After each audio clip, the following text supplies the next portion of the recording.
Boom, boom, boom, boom. Hey, kia ora, Helen Brahms here, coming live from Sun City in Arizona. Oh, excuse me. I hope you're all having a super fantastic, sparkling, thankful Thursday. Yes, that day of gratitude. But we should be showing gratitude every day in all situations. In every situation, we should at least be grateful for something about that situation. Think about it. If you're, whatever situation you're in, if you're finding yourself, I'm trying to think of a, brain's just gone. I went flying out of my head. It's gone. Bye bye. If you find yourself in a tough situation, be grateful for it. Be grateful for that moment. Be grateful for the learning that you are receiving during that event that you are going through. Um, be grateful for it. There's always some way, um, just trying to think, like with Brad, when he passed away, I was grateful for the fact that he was no longer in pain. I was thankful for the fact that his body, that his spirit was now free to soar and to do all the good things that it was supposed to do that it couldn't do within, trapped in a body that was riddled with cancer. I was grateful for all the years, all the time that we had together, every moment, even the tough times that we went through. We went through them together, and that made a big difference. And I was grateful for that. I was grateful for the learning that we did together as we faced his, 9 years, 8 months, and 3 days. As we faced that time, I was grateful for every moment. And he always said to me, he said, if you could go back and change anything, would you? And I went, no. He was like, why not? Not even me getting cancer. I said, not even you getting cancer. And he was like, why? I said, because we would not be the people we are today had you not had cancer. We would not be where we are today. We would not have accomplished what we've accomplished. We would not have some of the friends that we've had if it were not for cancer. I said, so in a way, I'm grateful that you got cancer because look where it's led us to today. And that made him stop and pause. It made him think, huh.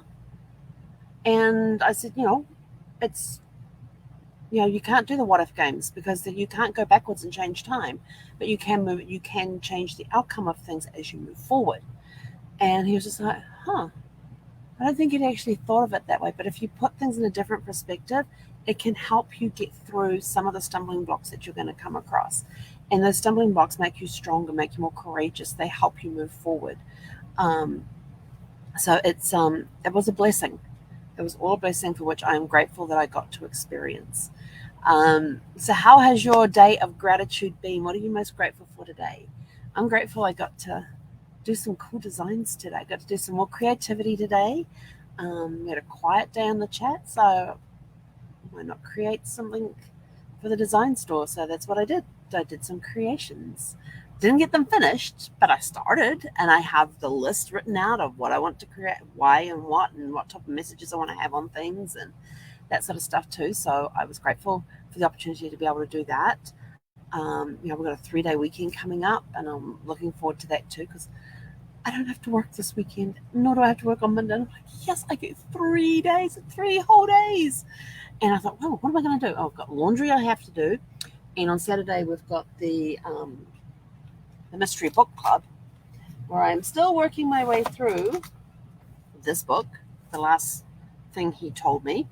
This is the book we're going to be discussing, so I'm still working my way through it. There's going to be a lot of reading going on tomorrow.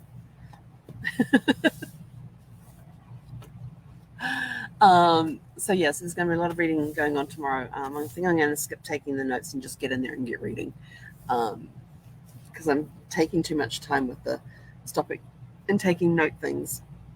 So I'm just going to get in there and just read. That's what I've decided. And then at the end of the chapter, maybe do a little synopsis of what I read and do it that way. Because when I get in there and start taking notes, I'm taking notes on the characters, I'm taking notes on the situation, I'm taking notes on the descriptive feeling, what feelings are they invoking in the chapter at that time with that situation.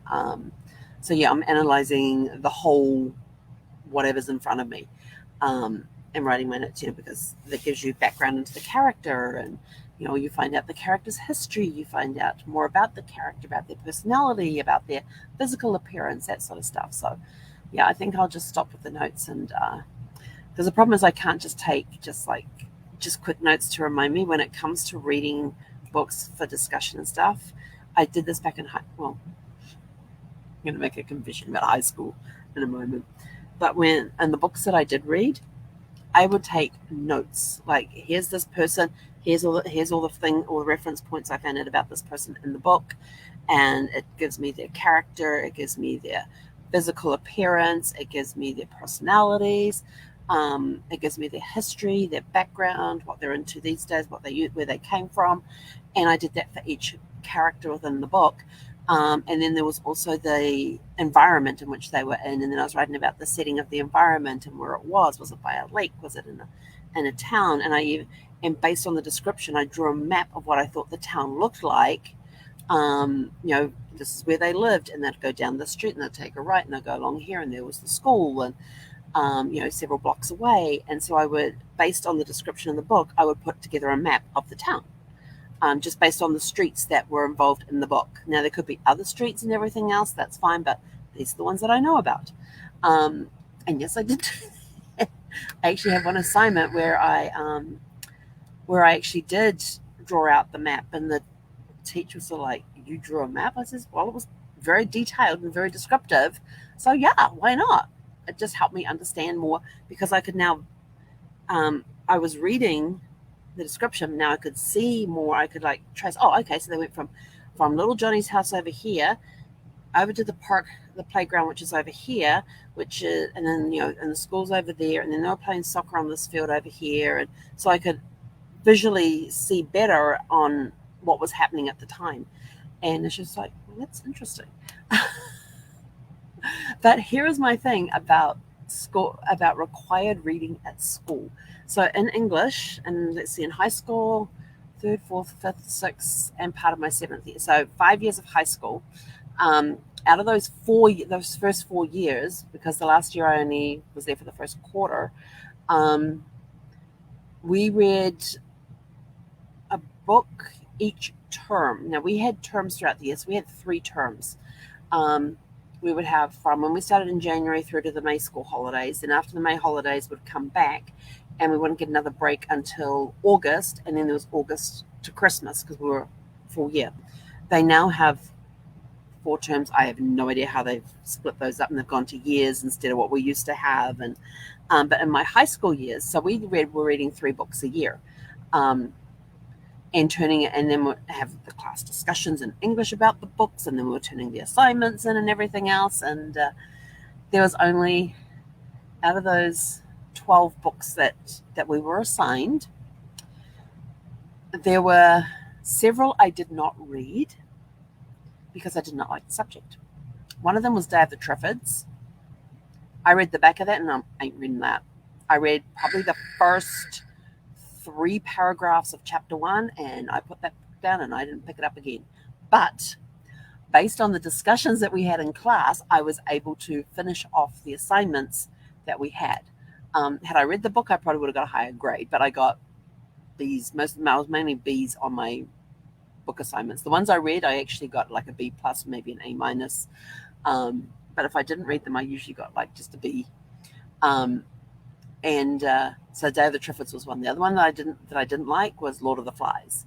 I think I read half the first chapter on that, and I'm like, I'm out. I'm out. I'm not reading. And we would actually have time in class to sit there, and she would actually assign us time in class to, okay, I want you all to go ahead and read chapter blah blah blah blah, and then we'll talk about it afterwards. So I would sit there, and I'd just sit there and look like I was reading, and I wasn't reading a word. But I could still participate in the discussions because of what was being said around me.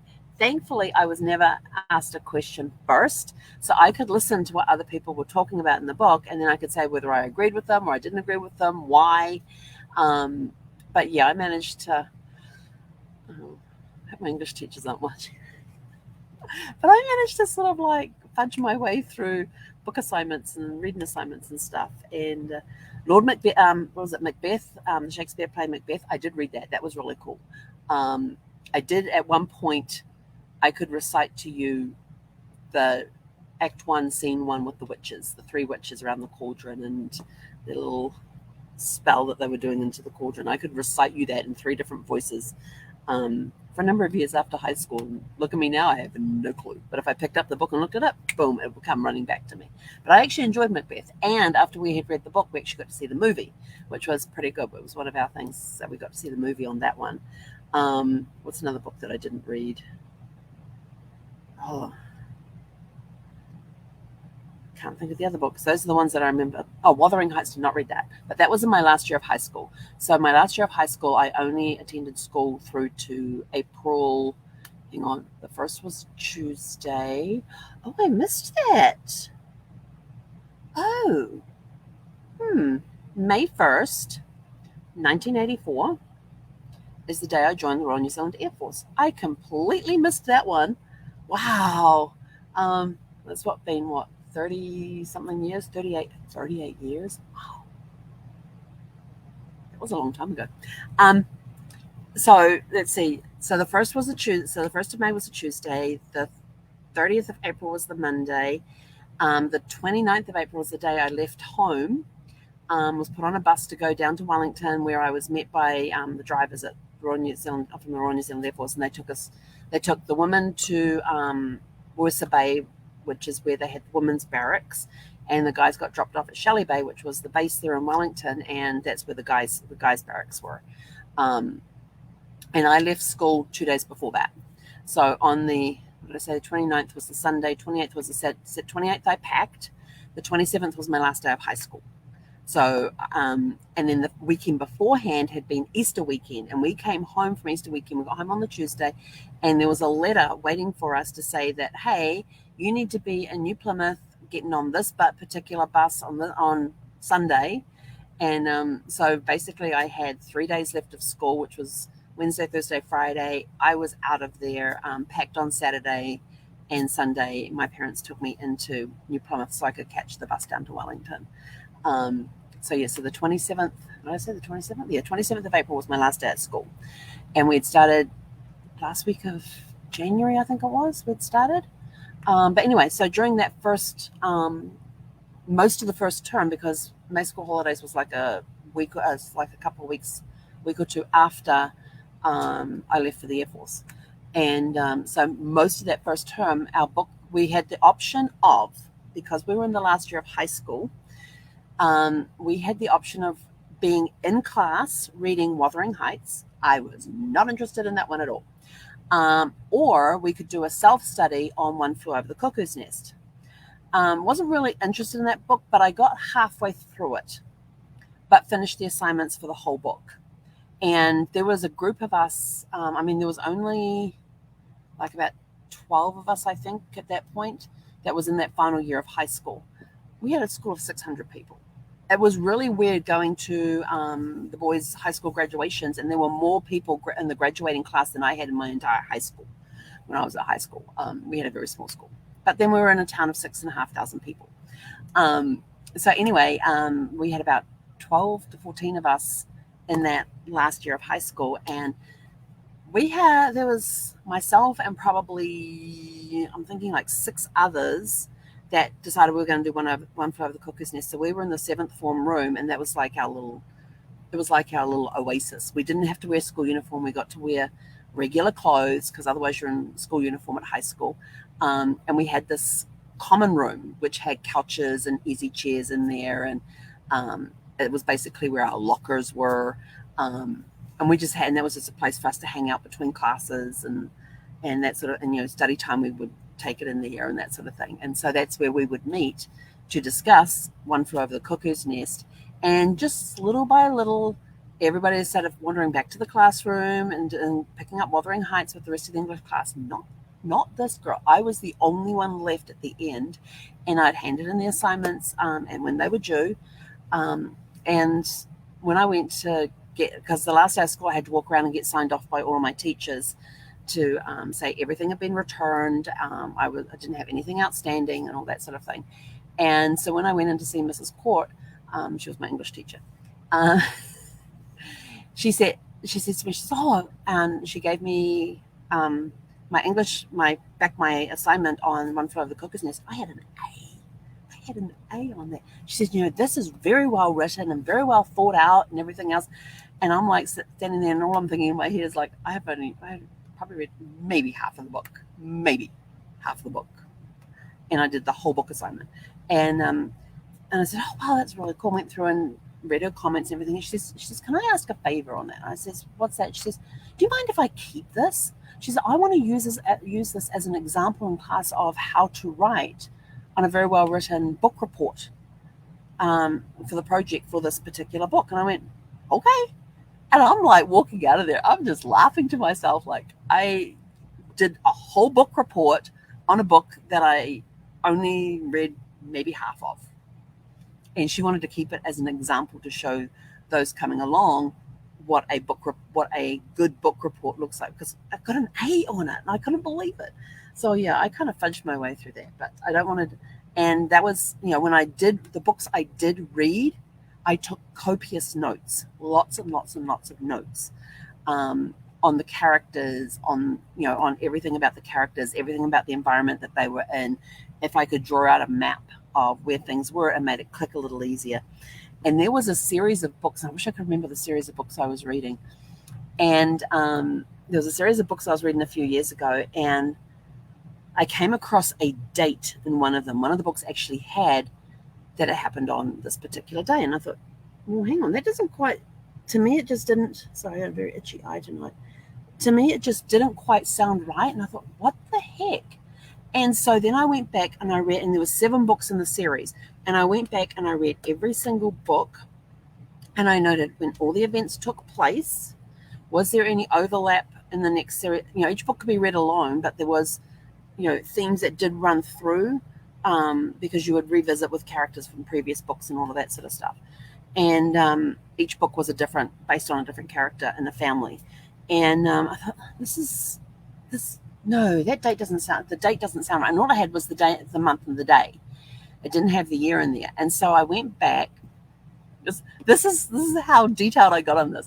I went and looked at the calendars, because they actually happened to mention the day of the week it was on. So I went back through calendars and I looked at, when was this book written? So I went back to that year, looked at the year before, and that particular date did not happen on that day.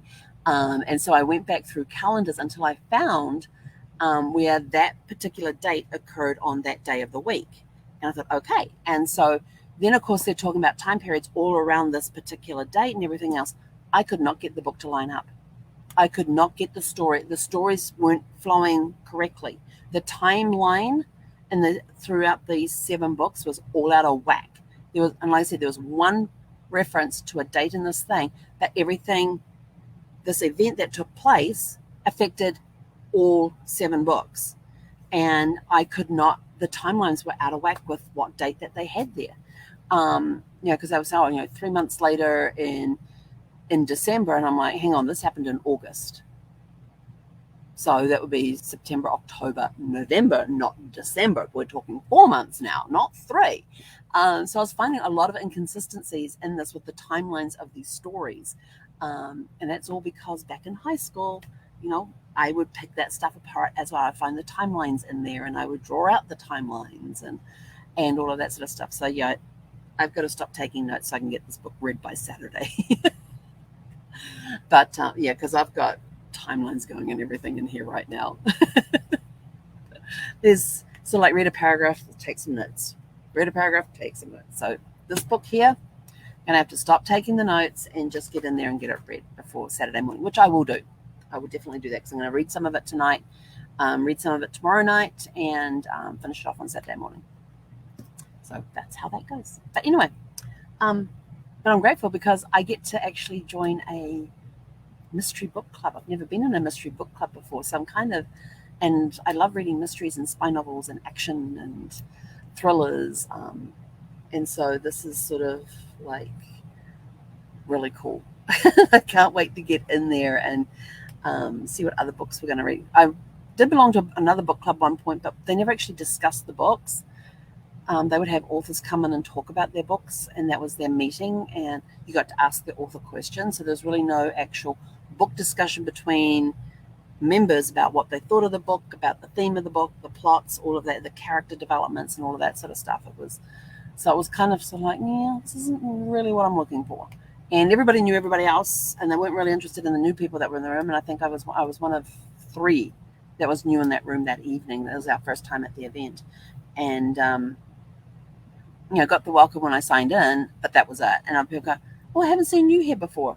I go, "Oh, I'm new. This is my first night." "Oh, okay. Well, did you da da da da?" And like completely just, and I'm like, "Okay, I don't like this group. They're not making me feel welcome. I'm out."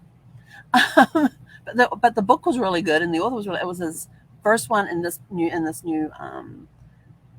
series he was writing, and he's had 2 more come out since then, which I haven't read, but I'm going to go back and read because they were actually a pretty good book. His first book was really cool, and I wanted to read more stories about this particular character.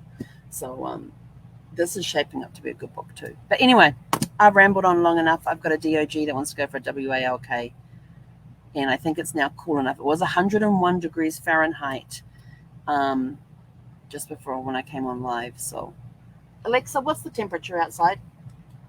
Right now, it's 101 degrees Fahrenheit. It's still 101. Expect a low of 75 degrees. The sun is down. Look, it's dark outside. Which means, there's still a little bit of daylight left, but we're going to have the safety vest on and the flashlight and all of that. And try not to go when it's too warm outside. But, we're at 7:43 and it's getting dark. So we're going to go for our evening stroll now. And already had dinner. I had a protein shake before I got on to my mastermind call, which I'm grateful for because I always have fun on the mastermind calls. We had a lot of really good conversations in there tonight too. So grateful for that as well. But anyway, I'm out of here. Go have a super fantastic sparkling evening. Enjoy the rest of your Thankful Thursday, and we'll catch you guys tomorrow. Tomorrow is Friday, yay! Which means it's Fun Friday, and my morning is packed.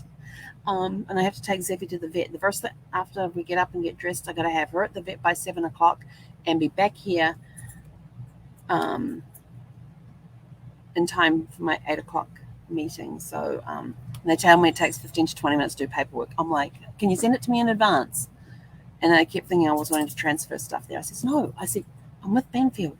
You've already got all of her records. I just need the consent forms and the other forms that you need me to fill out so I can bring them with me so the check-in time is cut shorter. No, you do that when you get here. So we'll see. But yeah, thankfully the drive to the vet's only like 10 minutes down the road, 10, 15 minutes down the road. So pray that we have a quick check-in process tomorrow. Anyway, I'm out of here. Have a super fantastic sparkling evening, and we'll catch you guys tomorrow for Fun Friday. Yay! Hey, Konera.